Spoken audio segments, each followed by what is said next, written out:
जमात सुबह जमात सालिसुम के तमाम तलबा का आज के इस लेक्चर में इस्तकबाल है। कल हमने 6 सेमेस्टर का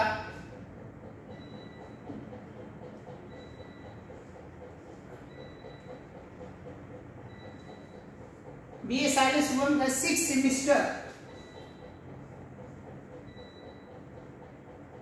इसे हम सेमेस्टर शशुम भी कहेंगे, का निसाब के बारे में हमने पढ़ा और इसमें हम खासकर हमने जो जिक्र किया है वो है पेपर नंबर 13 और उसका नाम है खाका और सवाले।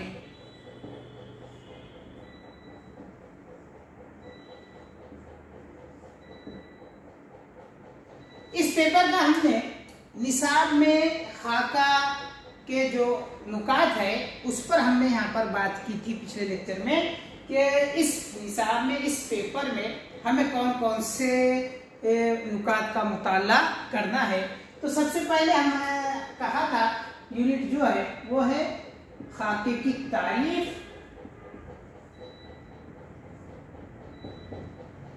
और इसके फन के मुताल्लिक़ मालूमात का यहाँ पे हम क्या करने वाले हैं, मुताला करने वाले हैं।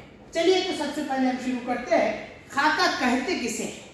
देखिए उर्दू असनाफ़े अदब जो है वो 2 इस पर मुश्तमिल है, एक है उसमें नसर है और एक है नज्म या जिसके आप कहते हैं शायरी। अब नस्र में हमने देखा है कि कौन कौन से असनाफ है, तो दास्तान है, नावल है, ड्रामा है, इंशाइया है, मकतूब है और इसके साथ साथ इसमें खाका और सवाने भी इसमें शामिल है। तो खाका उर्दू की नसरी सिर्फ है, ये बात ज़हन में रखिए। खाका कहते किसे हैं, जैसे दास्तान में माफ़ाकुल फितरत अनासिर का जिक्र होता है और तवील कहानी होती है उसे दास्तान कहते हैं। जिस तरीके से नावेल एक तवील कहानी होती है लेकिन हकीकत पर मबनी होती है उसे नावेल कहा गया। जिस तरीके से ड्रामा भी एक कहानी होती है लेकिन इसमें क्या किया जाता है, इस सिर्फ में उस कहानी को अदाकारों के जरिए उसको स्टेज पर पेश किया जाता है, ये सिर्फ हो गई है। अब उसी तरीके से खाका किसे कहते हैं, तो कहा गया है खाके के लिए इंग्लिश में जो लफ्ज आया है उसे कहा गया है स्केच।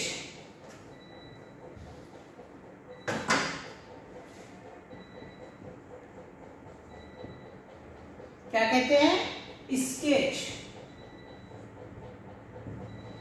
यानी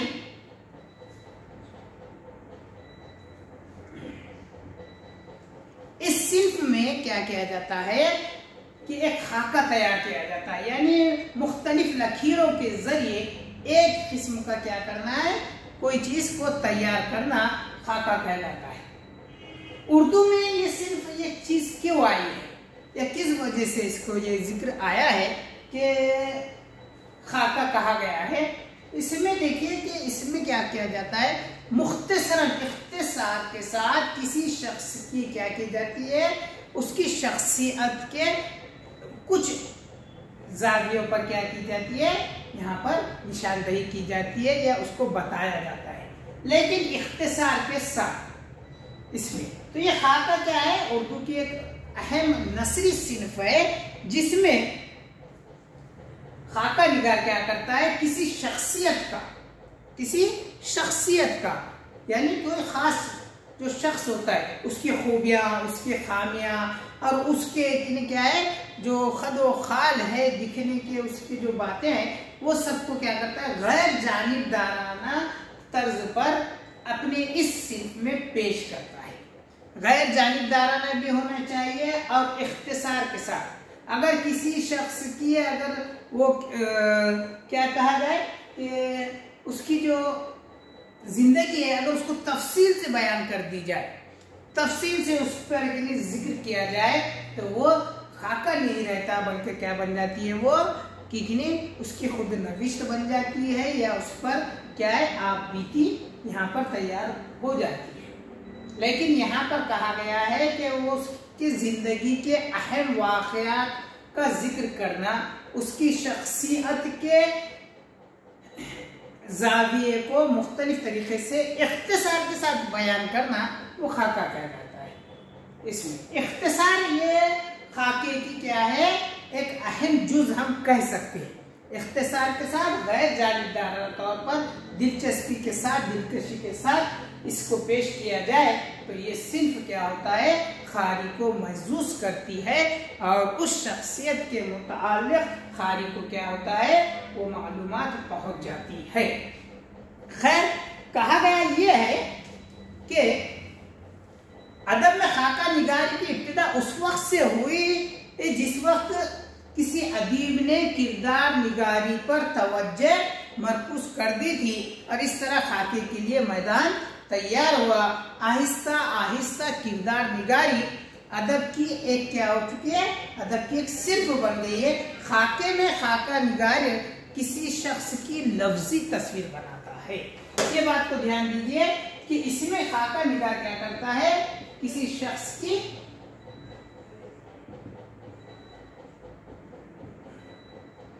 लफ्जी तस्वीर बनाता है। जिस तरीके से आपने देखा होगा, मुसव्विर जो होता है वो अपने ब्रश के जरिए किसी चीज की क्या करता है, एक तस्वीर बनाता है, जिसको देख कर कि नहीं इंसान सब चीजें समझ जाता है। लेकिन खाका निगार क्या करता है, पेंटिंग नहीं बनाता, बल्कि क्या कहता है, वो अपने लफ्जों से किसी शख्स की क्या करता है, शख्सियत को हमारे सामने उभारता है। तो ये बात ध्यान में रखिए कि खाके में क्या होता है, ये लफ्जी तस्वीर तैयार करने वाली सिर्फ है, जो लफ्जों में किसी शख्स की पूरी तस्वीर हमारे सामने आ जाती है। शख्स मज़कूर की ज़ाहिरी और बातिनी खूबियों और अच्छाइयों, कमजोरियों और लफ्जिशों को इस तरह पेश करता है कि इस शख्स की पूरी शख्सियत खाके पर वाज़े हो जाती है।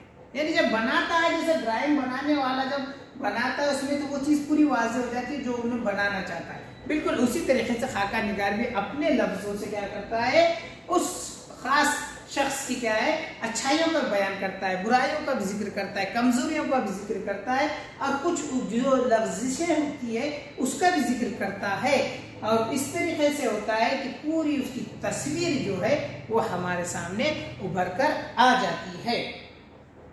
इसीलिए खाके को अंग्रेजी में क्या कहा गया, स्केच का लफ्ज इस्तेमाल किया गया है। आमतौर पर खाके से मुराद एक ऐसी तहरीर ली जाती है जिसमें किसी शख्स की जिंदगी के चंद अहम पहलुओं पर रोशनी डाली जाती है। मुख्तसर में अगर तारीफ कहा जाए तो यकीन इस तरीके से कि क्या है कि एक ऐसी तहरीर है जो किसी शख्स की क्या होती है, कुछ अहम पहलुओं पर पूरे इस पे अहम पहलुओं पर रोशनी नहीं डाल सकती। तो यहाँ पर हम इसकी तारीफ अगर बयान करें तो इस तरीके से बयान कर सकते हैं कि खाके से मुराद एक ऐसी क्या है, तहरीर है जिसमें किसी शख्स की एक क्या है, उसके कुछ अहम पहलुओं पर रोशनी डाली जाती है। इतना हम यहाँ पर आसानी से खाके की तारीफ में लिख सकते हैं। फिर खैर खाता निगार इन चंद पहलुओं पर गैर रस्मी तौर पर बेतकल्लुफाना इजहार ख्याल करता है।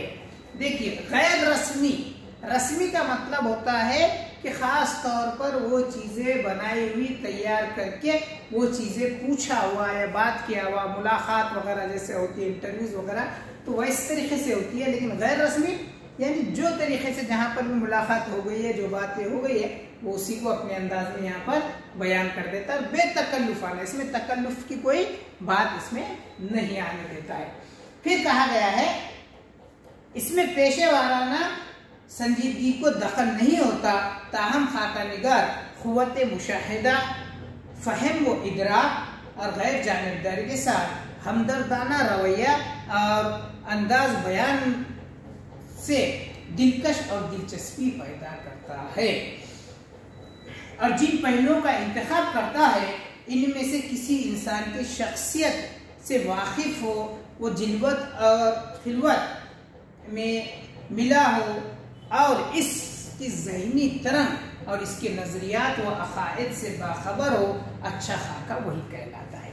देखिए, अच्छा खाका कहा गया है कि किस पे भी इस तरीके से ये नहीं कर सकता है, बल्कि कह रहे हैं कि उस शख्स से क्या होना चाहिए, आपके क्या होना चाहिए, ज्यादा उससे आपके ताल्लुकात या आप उसको अच्छी तरीके से जांचते हो, तो ही आपका खाका कैसा बनेगा, एकदम कामयाब खाका बनेगा। क्यों? तो उससे आपको वो उस शख्सियत की जाहिरी और बातिनी दोनों खूबियों का अंदाजा होगा, उसका रहन का, उसके सहन का, उसके पहनने का, और उसकी नजरिए क्या है, अकायद क्या है, उसमें उसकी सोच क्या है, और वो किस मकसद के तहत अपनी जिंदगी गुजारता है। जब इन तमाम बातों का इल्म आपको होता है, जब फिर उसके बाद आप क्या करते हैं, उसका खाका तहरीर करते हैं, तो वो खाका क्या कैसा कहलाता है, एकदम बेहतर या अच्छा खाका यहाँ पर बन जाता है।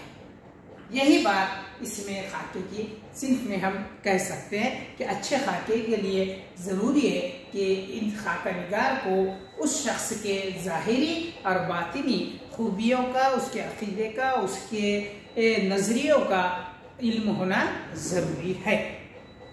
फिर अगर हम उस तरफ से कहा जाए तो इसकी सूरत, सीरत, किरदार, गुफ्तार, तर्ज फिक्र, खूबी और खामियों की तस्वीर सामने आ जाए, इस तरीके से उसमें क्या करना पड़ेगा हमें, खाके में उसमें जब पेश करेंगे तो वो चीज़ें खाके में क्या है, खाके को कामयाब बना सकती है। उर्दू में खाका निगारी की इब्तिदाई नकोश जो है वो मोहम्मद हुसैन आज़ाद की किताब आबे हयात में मिलती है।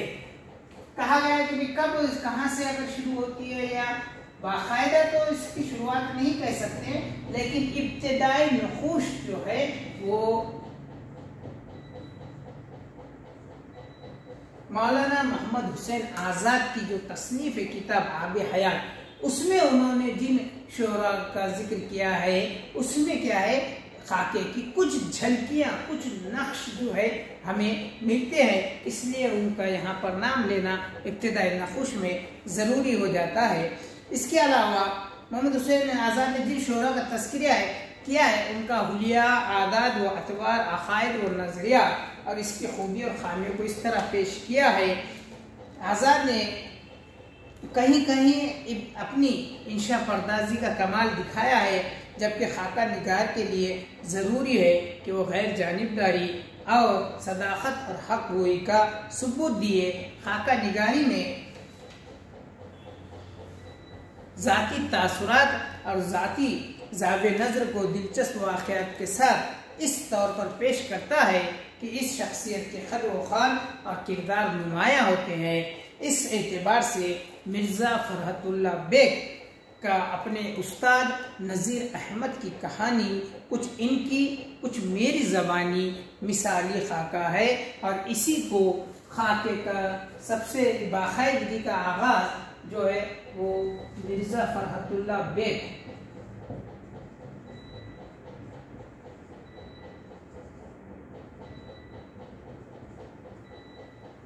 को एक बाकायदा अहम और इब्तिदाई जो है खाका निगार कहते हैं, और इनकी तहरीर करदा अपने उस्ताद मोहतरम नज़ीर अहमद, डिप्टी नज़ीर अहमद की कहानी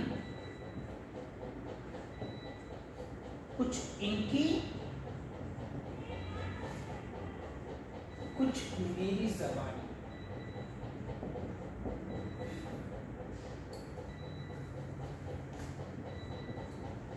इसको उर्दू का पहला बाकायदा खाका कहा जाता है, और मिर्ज़ा फ़रहतुल्लाह बेग को बाकायदा तौर पर पहला खाका निगार तस्लीम किया जाता है, क्योंकि इसमें मिर्ज़ा फ़रहतुल्लाह बेग ने सिर्फ खाका की तमाम खूबियों को, तमाम उसके जो जुज़ है उसका क्या क्या है यहाँ पर उसमें शामिल है, इसलिए मिर्ज़ा फ़रहतुल्लाह बेग को पहला खाका निगार कहा जाता है। और उनका तहरीर करदा खाका उनके उस्ताद मोहतरम डिप्टी नज़ीर अहमद पर जो लिखा था, उसका उन्वान था नज़ीर अहमद की कहानी कुछ उनकी कुछ मेरी ज़बानी। इसको पहला खाका कहते हैं। खैर, तो ये था खाका किसे कहते हैं, खाके में किन बातों पर जोर दिया जाता है और खाके में कौन सी बातों को उस जहन में रखना होता है। तो मुख्तसर अगर मैं इसके खाके की अगर खुसूसियत के पॉइंट अगर नुकात कहने की कोशिश करूं तो हम मुख्तसरन ये कह सकते हैं कि खाके में क्या होनी चाहिए। तो सबसे पहले कहा गया है कि इख्तिसार होना चाहिए, फिर कहा गया कि और क्या होना चाहिए, तो इसमें खासकर क्या है कि गैर जानिबदारपन होना चाहिए। गैर जानिबदार होना चाहिए मतलब क्या है कि अगर किसी का खाका लिख रहे हैं तो इतनी दुश्मनी के उसके बारे में उसकी पूरे खराबियों का में ही क्या कर रहे हैं, जमीन और आसमान को मिला रहे हैं, यानी सिर्फ और सिर्फ उनकी बुराइयां ही पेश कर रहे हैं और जो जाती भड़ास है, बुरा दिल में जो उसके वास्ते हसद है, बुग़्ज़ है, वो यहाँ निकाल रहे हैं, तो ये खाका नहीं कहलाएगा। फिर कह रहे हैं कि या फिर इस तरीके से हो जाए कि आप किसी शख्स की इतनी तारीफें कर रहे हैं कि उसमें इतना मुबालगा आराई कर रहे हैं कि वो चीज़ इंसान को छोड़कर क्या बन जा रहा है, फरिश्ता सिफ्त बन जा रहा है। तो ये भी क्या है, गलत बात है। ये भी अच्छा खाका नहीं कहलाएगा, बल्कि अच्छा खाका तो वो कहलाएगा जिसमें क्या होनी चाहिए, गैर जानिबदारानापन होना चाहिए, यानी जो चीज़ उनकी बेहतरी है उसकी तारीफ भी की जाए, अगर कुछ चीज़ें गलत है तो उस चीज़ों की भी क्या हो, उन खामियों की भी क्या है यहाँ पर उसको बयान किया जाए। तो इस तरीके से इसमें ये गैर जानिबदारानापन होना चाहिए। इसके साथ अगर इसकी खुसूसियत अगर बयान की जाए कि अच्छा खाका कौन सा होगा, तो कहा गया है कि जो उस शख्स के ज़ाहिरी और बातिनी खूबी और खामियों से वाकिफ हो, ये एक उसमें ज़रूरी है। तो खैर, आज हम खाका कहते किसे हैं, उसके लिए कौन सा लफ्ज़ इस्तेमाल किया गया है और इसके लफ्ज़ी मायने उसको क्या कहा जाता है, तो लफ्ज़ी तस्वीर को कहा गया है इसको, और इसकी तारीफ इस तरीके से की गई है कि वो तहरीर जिसमें क्या हो, किसी शख्स के खूबियों खामियों को अच्छे तरीके से इख्तिसार के साथ कुछ पहलुओं पर क्या की जाए, रोशनी भी डाली जाए, उसे खाका कहते हैं। खैर, उसकी इब्तिदाई नखूश जो है वो मोहम्मद हुसैन आज़ाद के आब हयात किताब में मिलेंगे, और बाकायदा तौर पर अगर कहा जाए कि जिसने इस सिल्फ को बढ़ता है, इसके उसूल और ज़वाबित को अमल में लाया है, तो वो है मिर्ज़ा फ़रहतुल्लाह बेग, और उनका तहरीर करदा खाका नज़ीर अहमद की कहानी, कुछ उनकी कुछ मेरी ज़बानी को उर्दू का पहला खाका तस्लीम किया जाता है। खैर, आज के लिए हम इतना यहाँ पर रुकते हैं, इंशाअल्लाह इसके आगे का हम अगले लेक्चर में इसके आगे मुताला करेंगे। जब तक के लिए दीजिए इजाज़त, अल्लाह हाफ़िज़।